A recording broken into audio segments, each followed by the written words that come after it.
And with these higher temperatures, the chance of having a medical emergency is rising. 41 NBC's Brianna Sheffield spoke with a medical professional who shares tips on how to prevent a heat stroke or heat exhaustion. Heat strokes are one of the main causes of deaths during the summer season for adults and children. I spoke with a local doctor on how to prevent you and your kids from experiencing that pain.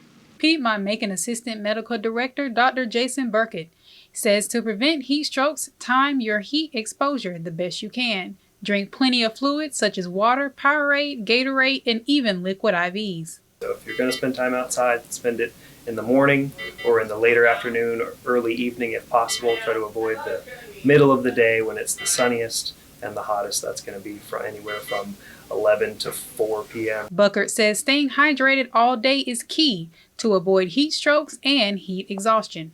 We're in the, you've probably heard the eight ounce glasses a day. That's a pretty good recommendation, and that's kind of our baseline need. Now, if you're outside doing strenuous activity or sweating profusely, you're going to need to add a little bit more on top of that. Probably, an 8 ounce glass for every hour you're outside. On top of that would be good. Most children practice sports during the summer, which makes them big targets for heat stroke. Dr. Burkett gives some advice on how to avoid that. Frequent hydration breaks for the whole team and trying to, time those so it's not that the kids are having to try to ask to go get water. Just encouraging everybody, let's stop 5 minutes, 10 minutes, take a break, building that into practice. For parents, just making sure you're providing your child with enough fluids to take with them so that they're not relying on whatever is there.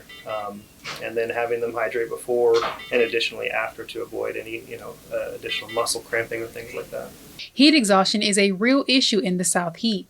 Dr. Burkett gives tips on how to notice and handle that dangerous situation. If you or someone you're with is not responding to you like normal, seems a little bit sluggish or confused, they're reaching a pretty dangerous situation. They really need to be removed from the heat. That's the first step for any of these things, is to just get yourself out of that situation. But certainly if someone's becoming confused or altered, then that's when they really need to be seeking medical attention. In Macon, Brianna Sheffield, 41 NBC News. Dr. Buckert also recommends you limit your heat exposure to 30 minutes at a time, especially for children and older adults.